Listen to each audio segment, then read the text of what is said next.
Selamat siang para netizen dimanapun kita berada, salam inspirasi bagi kita semua ya. Dalam sidang asusila Ketua KPU RI ya, katanya begitu pengadu bawa barang bukti tambahan bersifat sensitif. Wow, ini gimana coba ya? Jadi artinya apa? Apakah benar-benar terjadi begitu kan? Wah, pasti kena ya, pasti kena begitu kan.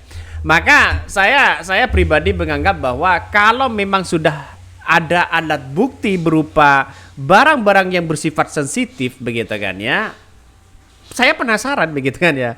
Mungkin masyarakat Indonesia penasaran begitu. Semoga saja ini terungkap kepada publik begitu kan. Ini kabarnya begitu kan ya. Bukti yang bersifat sensitif itu ya, saya sensor begitu kan ya. Tapi ini akan menjadi kena begitu kan ya. Kalau mereka barang bukti itu memang benar-benar dari mereka ya. Kalau memang benar-benar dari mereka, kalau bukan milik mereka, saya kira tidak bisa untuk dijadikan sebagai alat bukti begitu kan ya. Karena nampaknya ini berupa alat bukti katanya begitu kan. Ya, kita tunggu saja nasibnya bagaimana begitu. Tetapi mari kita baca komentar dari netizen. Banyak yang menduga di sini. Bahkan dia mengatakan begini ya, barang bukti sensitif itu berupa sendok garpu kah ya. By the way, kasus Bajibun gini kok susah dipecat ya. Sidang dugaan asusila KPU pengadu bawang barang bukti ya. Kita lihat saja komentar-komentar netizen. Ya. Itu DKPP apa nggak bosan melihat yang diadukan orang-orang itu aja? Ini komentar-komentar dari netizen.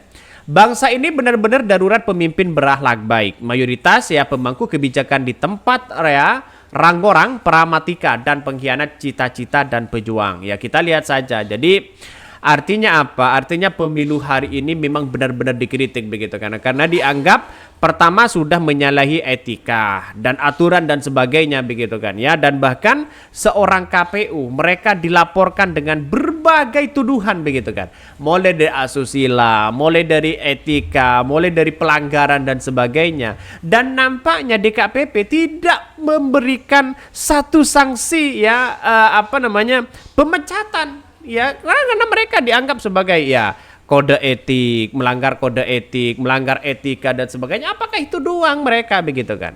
Artinya apa? Artinya secara tidak langsung bagi kami adalah masyarakat butuh ketegasan di situ begitu kan. Nampaknya di KPP hari ini tidak ada ketegasan sedikit pun. Maka masyarakat ya tidak begitu percaya hari ini terhadap KPU begitu kan. Ya, saya kira ini yang akan menjadi catatan penting. Salah satunya ini, pemecatan pejabat itu artinya harus menyiapkan penggantinya. Masalahnya sangat sulit menemukan penggantinya yang berkualitasnya sama lebih baik dari orang tersebut. Sulit banget, mungkin nggak ada orang lain yang sekaliber dia. Jadi harap maklum ya, nggak apa-apa susah dipecat. Sekian, terima kasih. Ini kritikan-kritikan dari netizen di situ begitu kan ya. Ada yang mengatakan ini pelanggaran etik lah, pelanggaran ini dan sebagainya begitu kan ya. Seperti yang diucapkan oleh MK. Kalau KPU melanggar lagi begitu kan, ya buang saja ke tempat sampah. Sebegitu ngerinya mereka ya. Karena begitu banyak masyarakat hari ini bosan ya, muak dengan itu-itu aja mereka begitu kan. Artinya ya KPU sampai hari ini seolah-olah walaupun mereka melanggar tidak ada pemecatan sedikit pun ya. Ini kalau menurut saya pribadi ya berikan efek jerah begitu kan ya. Ya katanya ini peringatan terakhir, tapi pada ujung-ujungnya melakukan lagi dan sebagainya. Kita tunggu saja bagaimana bukti mereka apakah kuat atau tidak ya. Sidang dugaan asusila Ketua KPU RI pengadu ya bawa barang bukti tambahan bersifat sensitif. Wah ya, kalau benar ya punya mereka jelas di situ ya. Kuasa hukum Lembaga Konsultasi Bantuan Hukum Fakultas Hukum Universitas Indonesia LKBHI ya, LKBH ya FHHUI ya, Aristo Pengaribun yang memiliki pengadu mengaku memberikan bukti tambahan pada sidang dugaan tindak asusila kepada Ketua Komisi Pemilihan Umum KPU RI ya, yaitu adalah Hasyim Asyari. Dia menyebutkan bahwa 4 atau 5 alat bukti tambahan dalam sidang tertutup yang digelar Dewan Kehormatan Penyelenggara Pemilu atau DKPP. Dalam proses laporan awal, pihak pengadu menyerahkan 20 lebih barang bukti yang diungkapkan dalam persidangan. Mereka selama sidang ya selama bersidang berlangsung kata Aristo ya segala dinamika terjadi sehingga pihak kuasa hukum melakukan penambahan bukti. Aristo mengatakan barang bukti tahapan itu bersifat sensitif. Wah. Ini gimana coba begitu kan ya? Barang bukti yang akan dimunculkan terakhir itu adalah berupa barang bukti sensitif. Wah, kalau biasanya rata-rata orang yang melakukan terkait pelanggaran apapun, biasanya kalau mereka menghadirkan atau barang bukti yang sangat sensitif itu banyak begitu kan.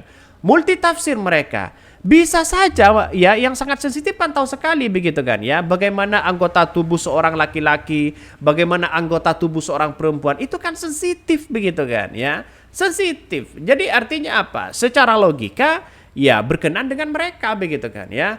Kalau bukti itu tidak sensitif misalnya terlalu keras ya. Bukti misalnya berupa data, bukti mereka misalnya berupa chattingan dan sebagainya itu bukan berupa sensitif begitu kan ya. Tapi ya kita tunggu saja apakah sensitif mereka ditambahi dengan rayuan-rayuan mereka. Kita tunggu saja. Ya kita lihat saja begitu dan kabarnya sangat sensitif sekali begitu. Kalau ya saya garis bawahi, kalau memang ini punya dia jelas ya. Jelas kena mereka terkait dengan asusila. DKPP harus pecat mereka KPU begitu kan ya. Bahkan dia mengatakan kami mengajukan bukti sangat banyak ya, mungkin hampir 20 ya dan akan terus bertambah. Kami menambahkan sekitar 4 atau 5 alat bukti yang cukup krusial menjadi topik dari pertanyaan yang mendominasi topik pertanyaan ya. Tanya saja, hanya saja Aristo tak mengungkapkan seluruh alat bukti apa saja yang ditambahkan. Dia hanya menyebutkan salah satunya berupa ya percakapan antara Hasim dan terduga korban. Bahkan kebanyakan sensitif ya, cuman percakapan yang agak sensitif dan itu mendominasi topik itu. Terhadap barang bukti dimunculkan pada persidangan hari ini, Aristo menyebutkan Hasim menunjukkan sikap ya defensif ya, sehingga justru ya menimbulkan lebih banyak pertanyaan atas dugaan asusila yang dilakukan. Sekedar informasi, lembaga konsultan bantuan ya hukum Fakultas Universitas Indonesia mewakili korban melaporkan Hasim ke DKPP. Nah, mungkin berupa chatnya itu tak karuan begitu kan ya, berupa chatnya di situ sudah terbongkar begitu. Jadi artinya apa? Kalau mereka ada perkataan yang sangat sensitif begitu kan, ya tidak lain lah begitu kan ya. Seperti kita nongkrong ya bersama teman-teman, yang kita bicarakan apa? Mungkin sekedar itu begitu kan. Ya tapi kita tunggu saja apakah ini alat bukti cukup untuk bisa memenjarakan dari seorang KPU atau bagaimana? Saya kira kita tunggu saja ya. DKPP juga rasanya juga takut begitu ya.